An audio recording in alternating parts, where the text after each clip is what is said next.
There's been a lot happening on Twitter and in the world recently, so let's jump right into the latest trending events. An individual using a chainsaw on a bicycle has vandalized downtown Los Angeles by cutting down several trees in locations such as Grand Avenue, the Wells Fargo Center vicinity, and South Park. The incident occurred overnight, causing public outcry and raising questions about local security and police presence, given that the LAPD headquarters is nearby. Why do you think someone would do this? Do you believe this was some form of protest or just stupidity for the sake of it? A New Mexico judge resigned following the arrest of Christian Ortega Lopez, a suspected member of the Tren de Aragua gang, at his home by Immigration and Customs Enforcement, ICE. Ortega Lopez, who had entered the U.S. in Eagle Pass, Texas, was living at the judge's residence when arrested. The judge, identified as Joel Cano, resigned from his position after this incident, which has raised questions regarding immigration policies and judicial conduct. Why do you think a judge in New Mexico would have a suspected gang member living in their home? Why do you think the judge would resign immediately after? The Trump administration plans to withdraw an additional $1 billion in federal funding from Harvard University, targeting health research grants and contracts. This follows an earlier cut of $2.2 billion. The decision appears motivated by ongoing disputes, potentially involving accusations of mismanagement and discrimination at Harvard, though specific reasons from the administration are not fully detailed in the public discourse. What are your thoughts on federal funding for private institutions such as Harvard?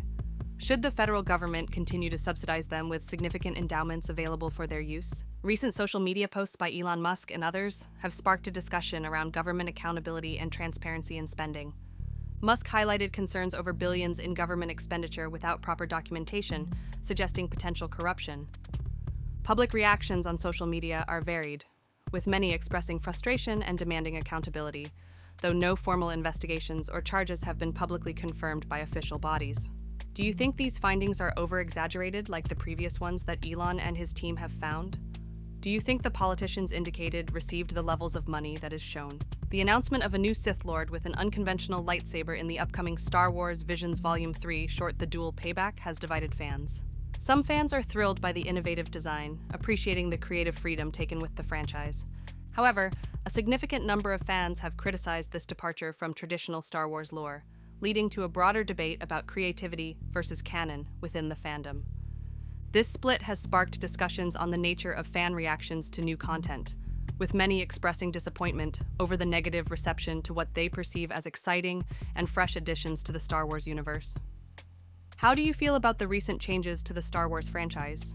Do you believe the departure from the original lore will be a net positive for the franchise in the end, or do you think it will hinder it? Tyrese Gibson's daughter has chosen to live with her father at the age of 18, coinciding with the end of his $10,000 monthly child support payments.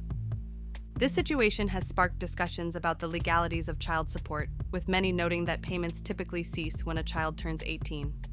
However, some users pointed out that in certain states, child support might continue until the child is 21, or graduates from college, depending on local laws. This comes a week after Kanye West was ordered to pay an unprecedented $200,000 a month in child support to Kim Kardashian. What are your thoughts on this and child support in general? Lancaster Mayor R. Rex Paris has suggested giving homeless individuals all the fentanyl they want, in what has been interpreted by some as a method to purge the homeless population. This proposal was made during a city council meeting where he emphasized his frustration with crime attributed to some homeless individuals. Paris later clarified his comments, stating he aimed at targeting the criminal element within the homeless population, not the entire group, sparking a debate on policy ethics and public safety versus humane treatment.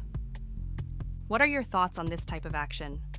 Do you think this is the resolution to the homeless epidemic or flawed logic that will result in more problems? Complex Magazine released a list titled 420 Mount Rushmore, highlighting Bob Marley, Wiz Khalifa, Snoop Dogg, and Seth Rogen as key figures in cannabis culture. The list provoked significant debate among fans, with many arguing for the inclusion of Willie Nelson and the comedy duo Cheech and Chong, suggesting they were more representative of the culture than Seth Rogen. Critics felt the list was incomplete without these icons, leading to discussions about the criteria used for such lists and the trend of creating Mount Rushmore lists in general. Who do you think belongs as the faces of Mount Weedmore? Do you think those chosen by Complex hit the mark, or do you think they left out someone important? Joe Rogan and his guests on his podcast humorously discussed the concept of war tourism, satirizing the idea of briefly visiting conflict zones like Ukraine to form opinions. This segment has led to a debate over the ethics of podcast discussions and the perception of Rogan as either challenging elitist viewpoints or mocking serious discourse. Various social media users have reacted, some viewing Rogan's actions as revealing his true colors, while others see it as a critique of superficial engagement with complex issues.